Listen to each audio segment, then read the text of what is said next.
तुम ही जानी, नानक दास सदा कुर्बानी। नमस्कार दोस्तों, अभी आप अपने स्क्रीन पर थोड़ी देर पहले जिन लेडी को देख रहे थे, ये एक्चुअली में रिपब्लिकन पार्टी की लीडर हैं। इनका नाम है हरमीत धिल्लोन और ये अभी सोशल मीडिया पे काफ़ी वायरल चल रही हैं, खास तौर से यूएस में, जहां पर इनको दोनों तरफ के लोग हैं। जहां पर एक तरफ का जो अल्ट्रा ऑर्थोडॉक्स या आप कह लो कि क्रिश्चियन फंडामेंटलिस्ट जो है वो इनको काफ़ी क्रिटिसाइज कर रहे हैं क्योंकि इन्होंने अरदास से शुरू कर दी प्रेयर, और दूसरी तरफ से इनको सपोर्ट भी मिल रहा है। अब यहाँ पर इस वीडियो को देखने के बाद आपकी ये भ्रम उतर जाएगा कि यूएस इस पूरी दुनिया का जो मेजॉरिटी राइट है, जो माइनॉरिटी राइट्स है उसको एडवोकेट करता है, या जो ह्यूमन राइट्स है उसको एडवोकेट करता है, उन राइट्स का फ्लैग बियरर यूएस, जो कि अब सो कॉल्ड फ्लैग बियरर बनता है और बाकी देशों को समझाता है कि सेकुलरिज्म ऐसे रखो, डेमोक्रेसी क्या होती है। उसी यूएस में अभी आपने दोनों घटनाएं देखी, एक तरफ जहां पर रिपब्लिकन पार्टी के कैंडिडेट पे गोली चल जाती है खुलेआम, वहीं दूसरी तरफ आप देखिए कि एक लेडी जो कि अरदास कर देती है तो उसको इतना ज़्यादा क्रिटिसाइज किया जाता है। और आप समझ सकते हो कि फंडामेंटलिज्म या आप कह लो क्रिश्चियन ऑर्थोडॉक्स जो कंजर्वेटिव्स हैं वहाँ पर किस तरीके से उनका स्ट्रॉन्ग होल्ड है सोसाइटी के ऊपर, और उस सोसाइटी में कितना हेट्रेड भरा हुआ है यूएस में माइनॉरिटी कम्युनिटीज़ को लेकर के। ये अभी आप इस वीडियो को देखने के बाद बहुत अच्छे से समझ जाओगे। वही यूएस है, ये वही यूएस के लोग हैं जो इंडिया को बहुत क्रिटिसाइज करते हैं, उनको ऐसा, और इंडिया को माइनॉरिटी राइट्स एडवोकेट करने की कोशिश करते हैं, चाहे वो यूएन हो, चाहे वो किसी भी इंटरनेशनल ऑर्गेनाइजेशन में हो। वो हमेशा इंडिया के ऊपर प्रेशर बनाते हैं कि वो अपने यहाँ के माइनॉरिटीज़ को दबाती है। अब यूएस के अंदर में माइनॉरिटीज़ की स्थिति क्या है उसको आप इस वीडियो से देख करके समझ जाओगे। एग्जैक्टली हुआ क्या है, ये घटना शुरू कैसे होती है। देखो, अभी आपको पता है कि डोनाल्ड ट्रंप जो कि रिपब्लिकन पार्टी के कैंडिडेट हैं और प्रेसिडेंट कैंडिडेट हैं, उनके ऊपर गोली चल गई थी और एकदम से वो गोली कान के बगल से उनके निकली थी। वो बहुत नैरो पॉइंट ऑफ टाइम से बच गए थे, एकदम सर उन्होंने घुमा लिया था, वो सारी चीज़ें आपको पता है। अब उसको थैंकफुल होने के लिए लोगों ने कई जगहों पर गॉड के लिए प्रेयर की है। अब जो क्रिश्चियन लोग हैं वो क्रिश्चियन तरीके से अपने प्रेयर करते हैं, जो वहाँ पर माइनॉरिटीज़ हैं वो तो अपने तरीके से वहाँ पर प्रेयर करेंगे, ऑब्वियस सी बात है। तो इसीलिए इस थैंकफुल होने के लिए भगवान को लोगों ने रिपब्लिकन नेशनल कन्वेंशन में एक प्रेयर का आयोजन किया। जगह जगह पर, हर जगह पर ये आयोजन किया जा रहा था। तो वैसे ही रिपब्लिकन नेशनल कन्वेंशन में आयोजन किया, जहां पर सिख रिपब्लिकन लीडर, जिनका नाम मैंने आपको बताया, जिनको आपने स्क्रीन पर देखा था, हरमीत धिल्लोन ने इस पूरे प्रोग्राम को शुरू किया। और जब इन्होंने प्रोग्राम को शुरू किया तो वहाँ पर उन्होंने अरदास से इस पूरे प्रोग्राम को शुरू किया है। अब जो अरदास उन्होंने वहाँ पर शुरू की, जो सबसे पहले उन्होंने गुरुमुखी में बोली और बाद में फिर वो इंग्लिश में बोलना शुरू करती हैं। अब जैसे ही ये चीज़ वायरल होती है, जैसे ही ये चीज़ सोशल मीडिया पर जाती है, लोग इसको बहुत ज़्यादा क्रिटिसाइज़ करने लग जाते हैं। जो भी क्रिश्चियन फंडामेंटलिस्ट जो बहुत बड़ी मात्रा में वहाँ पर मौजूद हैं और अल्ट्रा कंजर्वेटिव्स जो हैं, वो कहने लग जाते हैं कि ये तो एक फॉरेन गॉड को प्रे कर रही है, इनको अलाउ नहीं करना चाहिए। और यूएस में इस फॉरेन गॉड को प्रे करना बिल्कुल भी अलाउड नहीं है। लोगों की हेट्रेड इस लेवल तक वहां पर बढ़ी हुई है माइनॉरिटीज को लेकर के कि लोगों ने जो ट्विटर पर लिखा है उसको आप देख करके आपका शायद होश उड़ जाए। बिकॉज जिस यूएस को आप तस्वीरों में देखते हो, आप टीवी पे देखते हो, वो इस यूएस से तो बिल्कुल अलग यहाँ पर दिखाई देता है। यहाँ पर यूजर ने लिखा हुआ है साफ साफ यहाँ पर हरमीत धिल्लोन को कि यूएस में फॉरेन गॉड को प्रे करना बिल्कुल भी अलाउड नहीं करना चाहिए, और इस पूरी दुनिया में there is only one true God and उनका नाम है Yahweh and his begotten son is Jesus Christ. सीधा सीधा इसने यहाँ पर लिख दिया है कि there is only one true God और उनका नाम है यावे और and his only begotten son is Jesus Christ. और आप समझ सकते हो कि ये फंडामेंटलिज्म जो हम देखते हैं, जो हम अपने बगल वाले देश पाकिस्तान में देखते हैं, जो हम ईरान में देखते हैं, या आप किसी भी मुस्लिम कंट्री का नाम आप सब जानते हो कि वहाँ पर फंडामेंटलिज्म ज़बरदस्त है, लेकिन आपने इस लेवल का फंडामेंटलिज्म और शायद कहीं नहीं देखा होगा, वो यूएस में है। और एग्जैक्टली ये चीज़ मैंने आपको बहुत सारी अपनी वीडियोस में बताने की भी कोशिश करी है कि जो यूएस सेकुलरिज्म का फ्लैग बियर बनता है, the thing is very different, the ground reality is very different, because I know this because बहुत सारे my known people live in US, they work in US and they tell me that वहाँ पर मतलब racism अपनी peak पर है, racism ज़बरदस्त है वहाँ पर, ब्लैक वाइट इंडो अमेरिकन, मतलब बहुत प्रॉब्लम्स हैं इन सारी चीज़ों की। और उसके बाद माइनॉरिटीज़ को तो लेकर के बहुत ज़्यादा भ्रांतियाँ हैं यूएस के सोसाइटी के अंदर में, और ये भरी हुई हैं लोगों में। तो ये जो ऑर्थोडॉक्स लोग हैं या ये जो क्रिश्चियन फंडामेंटलिस्ट हैं, ये अपने आगे किसी को कुछ नहीं समझते वहाँ पर, और इनको ये लगता है कि ये यूएस कंट्री सिर्फ इनके लिए है। और इसीलिए आप ऐसी चीज़ें देखने को आपको मिल रही हैं। तो हरमीत धिल्लोन को बुरी तरीके से यहाँ पर क्रिटिसाइज़ किया गया। इससे एक स्टेप आगे बढ़ करके इन्होंने तो फिर भी कुछ नहीं कहा, एक स्टेप आगे बढ़ करके यूज़र ने इनको पेगन और ब्लास्फेमर बोल दिया। अब पेगन का मतलब अगर आपको नहीं पता होगा तो बेसिकली मैं आपको स्टार्टिंग से बता देता हूँ पेगन क्या होते थे। पेगन एक तरीके का रिलीजन होता था।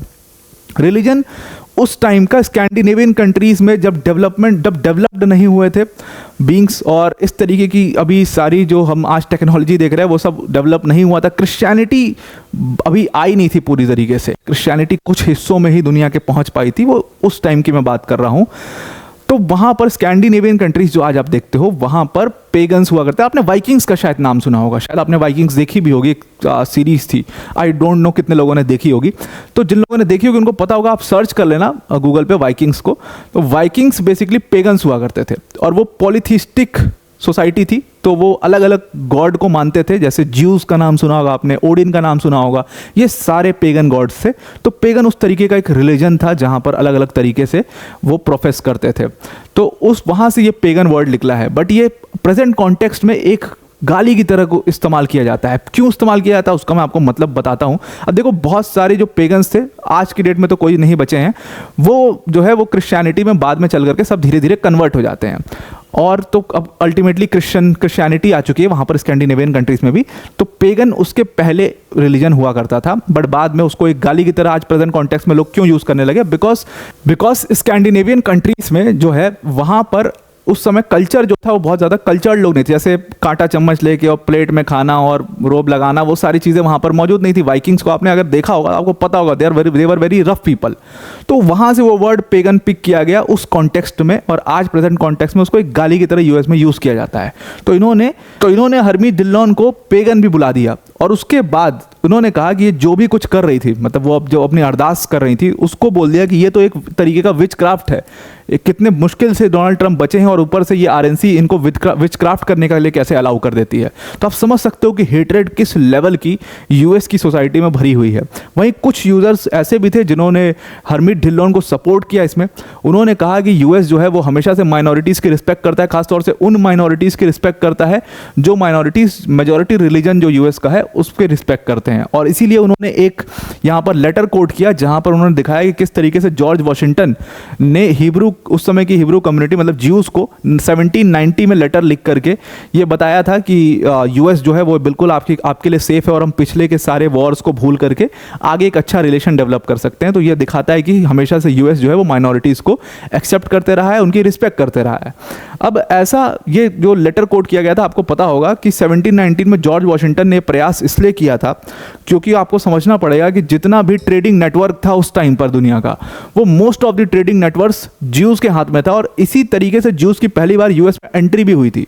तो इसीलिए आप देखते हो कि बहुत बड़ी मात्रा में ज्यूज़ जो है वो बहुत स्ट्रॉन्ग सोसाइटी है यूएस में, बिकॉज ट्रेडिंग नेटवर्क हमेशा उनके पास हुआ करता था उस टाइम का, और इसीलिए यूएस में उनको जगह दी गई थी। तो ये वही लेटर है जिसमें वो कोशिश करने, कुछ वो प्रयास जो है वो जॉर्ज वॉशिंगटन द्वारा किया गया था।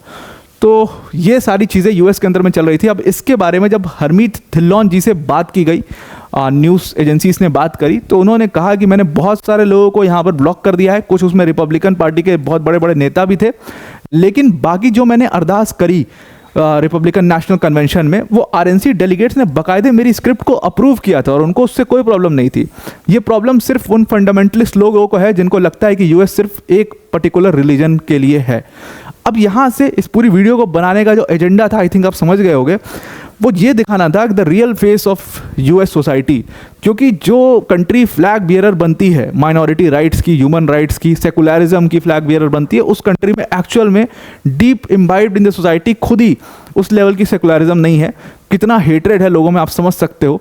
यहाँ पर इंडिया ही एकमात्र, मैं ऐसी कंट्री कहूँगा, एक आध कंट्री और होंगी, इंडिया एकमात्र ऐसी कंट्री है जहाँ पर माइनॉरिटीज़ की रिस्पेक्ट ना ही सिर्फ कॉन्स्टिट्यूशनल लेवल पर है बल्कि सोसाइटल लेवल पर भी माइनॉरिटीज़ की बहुत रिस्पेक्ट है।